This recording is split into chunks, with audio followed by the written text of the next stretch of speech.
Hello, welcome to Garden Masterclass on our YouTube channel.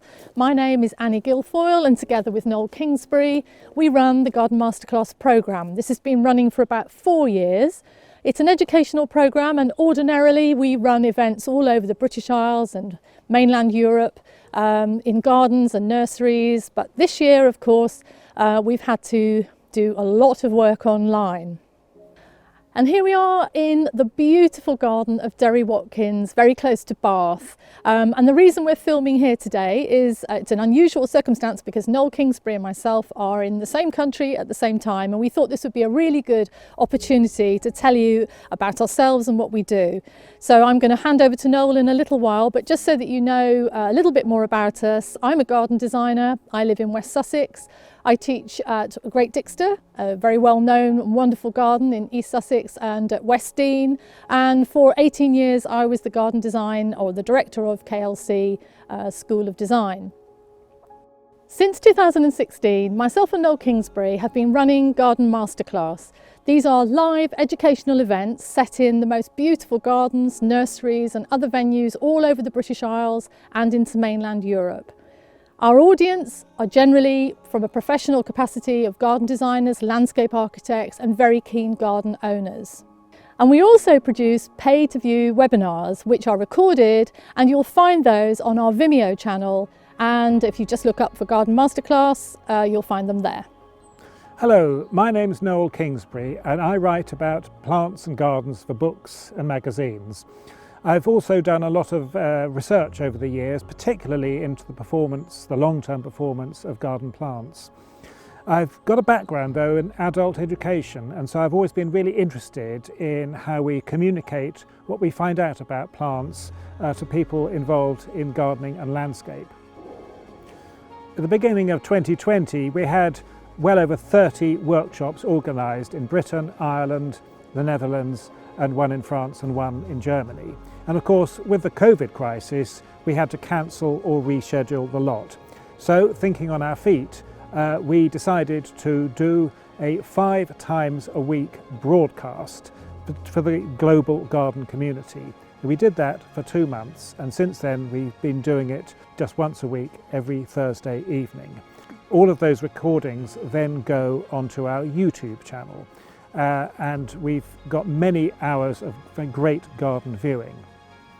So now we're setting up Friends of Garden Masterclass. Members will have discounts to our webinars and to the recorded webinars, privileged invitations to special events. It will also give free access to all of our recorded material. So if you would like to see the rest of this video, then please subscribe and we'll be very glad to meet you.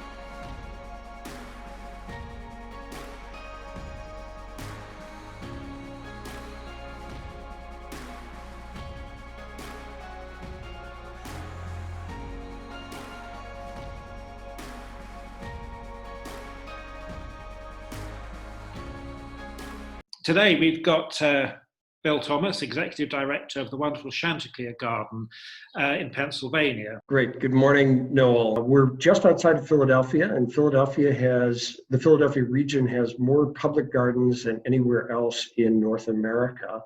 Chanticleer is an estate that goes back to the early 1900s, but it became a public garden in the early 1990s. So our founders were Adolph Rosengarten Jr. and his wife, Janet. It was the elder Rosengartens who named the property Chanticleer. Chanticleer, however, has an atmosphere that is particularly special. It's a garden with real personality. The way we're set up is that each area has a horticulturist, and that person is responsible for designing, planting, and maintaining his or her area. This requires a really strong, talented, knowledgeable, and artistically motivated horticultural staff. A lot of containers on the terraces, both at the house at the entrance and on the Chanticleer house, and then summer plantings. Then as you go a little bit further into the garden, you come to what had been the orchard, now planted with flowering cherries and flowering crab apples. And the 100,000 daffodils have multiplied, and we probably have about 250,000 daffodils. And then as you walk around the house, you come to terraces on the south-facing side of the house. And we tend to emphasize plants that attract hummingbirds, bees, and moths and butterflies.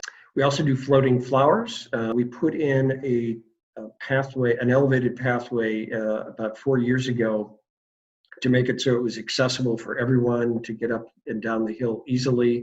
The trees were originally planted to look like olive trees. Right next to the willows is an area we call the Serpentine, where we always grow something agricultural. Just below the bulb meadow is a wooded area that we call Asian woods. It features plants of China, Korea, and Japan. And then when you move on, you come to the pond area. It's really quite a beautiful creek as it flows and curves its way through the garden. As you cross that bridge, you come to the vegetable garden. The gardener in the area redesigned the cut flower garden last year. We compost, as every gardener does, with pumping air in it. We do not have to turn the piles, and within about 2 months, we get finished compost. We have some greenhouses to overwinter the non-hardy plants that we use. We call ourselves a pleasure garden, and that means simply enough that we want people to leave in a better mood than when they arrived.